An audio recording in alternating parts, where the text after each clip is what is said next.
बोलो सच्चिदानंद भगवान की जय। सद्गुरुदेव भगवान की जय। पंच तत्वों से मिश्रित है अनिर्वचनीय सृष्टि और इस अलौकिक प्रकृति में व्याप्त आवागमन सगोचर दृष्टवा व्याप्य और व्यापक का दर्शन और नित्य संगता। आप कर रहे हैं जीवन का दर्शन। सागर तट पर खड़े होकर क्या देख रहे हो? सागर या लहरें? यदि प्रकृति नेत्रों से देखोगे तो लहरें ही लहरें दिखाई पड़ेंगी, सागर दृष्टिगोचर न होगा। और यदि सागर का दर्शन करना है तो आवश्यकता है दिव्य चक्षु की, जिससे नजर आएगा परमात्मा। दिव्य चक्षुओं से परमात्मा नजर आएगा और प्राकृत चक्षु तुम्हें प्राप्त हैं और दिव्य चक्षु प्राप्त करने होंगे किसी योगेश्वर से। और उसके लिए आवश्यकता है पार्थ के समान निष्ठा और समर्पण की। एक राज की बात बता दूं, तुम्हें प्राकृत नेत्र ही नहीं, वो नेत्र की भी प्राप्त हैं जिससे परमात्मा नजर आता है, लेकिन उस पर अहम का धूल पड़ गई है। समर्पण का जल उस धूल को धो देता है, आंख साफ हो जाती हैं और नजर आने लगता है कण कण में समाया हुआ कृष्ण, जर्रे जर्रे में रमा हुआ राम। सद्गुरु समर्पण के लिए खूंटी बन जाते हैं, क्योंकि समर्पण के लिए चाहिए वह आस्था, वह चरण जहां सिर झुक सके, जिन श्री चरणों में हम अपने को नतमस्तक कर सकें, अपने मैं को मिटा सकें। बस इधर में झुकता है, उधर नजर साफ हो जाती है।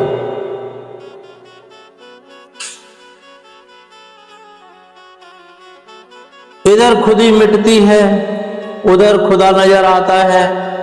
साधक योगेश्वर कृष्ण की तलाश करता है कि मिल जाए कोई हस्ती और प्रदान कर दे दृष्टि, लेकिन स्वयं पार्थ नहीं बनता।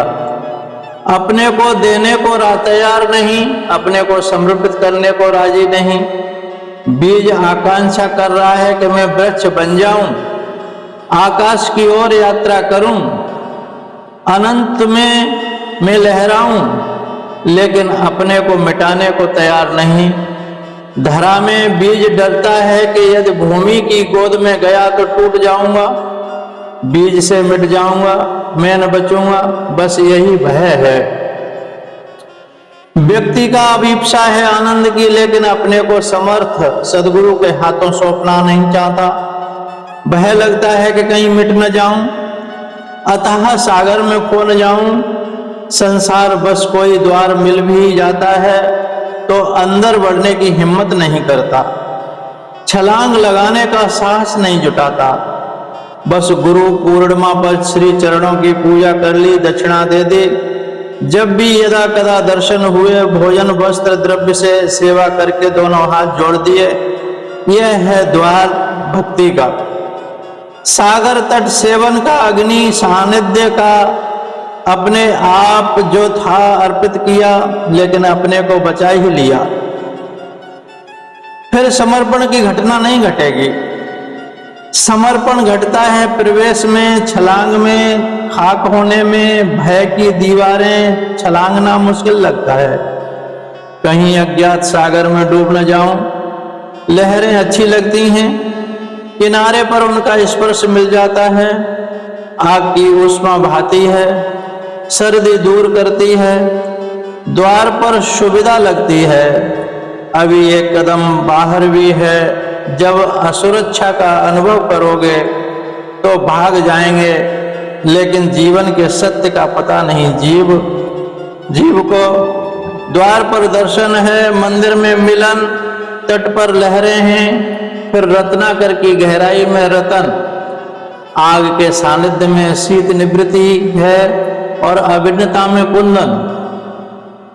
इस बात पर चिंतन करो, जो तुम्हारे पास है वह तुम्हारा कहाँ है? वह तो विधान की देन है, अनंत की धरोहर है। हाँ, अपने में को दे सको, और मैं को देना ही समर्पण है। शरीर में नहीं, शरीर मेरा नहीं, जिसे भी मेरा कहते हो वह प्रभु का है और प्रभु के नाते संबंधित संबंधियों का है। इसलिए समर्पण तक नहीं मैं का करना है। तन का समर्पण तो प्रभु के नाते परिवार, समाज, राष्ट्र की सेवा में, और मैं का समर्पण सदगुरु के श्री चरणों में। सदगुरु को तुम्हारा शरीर नहीं, मैं चाहिए। हाँ, तुम्हारे शरीर का सदुपयोग करेंगे। सदगुरु समाज सेवा के लिए, अपने सुख के लिए नहीं। सदगुरु द्वार बन जाते हैं प्रवेश का। सदगुरु तट बन जाते हैं छलांग का। सदगुरु समर्पण घटित हुआ, इधर नजर साफ हुई, इधर नजरिया बदला, उधर नजारे बदले। इधर किश्ती ने रुख बदला, उधर किनारे बदल गए। बस तुम्हारी जिंदगी की किश्ती के रुख बदलने की देर है। फिर तुम असत्य के तट पर नहीं, सत्य के किनारे पर होगे। तुम्हारी नजर नूर के नजारे लेगी, तुम्हारी आंख दर्शन करेगी भगवान का जर्रे जर्रे में, अपने आप में। फिर आप भी गाने लगोगे, जर्रे जर्रे में है झांकी भगवान की, किसी सूझ वाली आंख ने पहचान की। वो सूझ के नेत्र आपको मिल गए, सोहम में स्थित हो गए। अब जीवन मुक्त आनंद लो, यही मुक्ति है। हरिओम तत्सत, हरिओम तत्सत, हरिओम तत्सत। सोहम सोहम सोहम।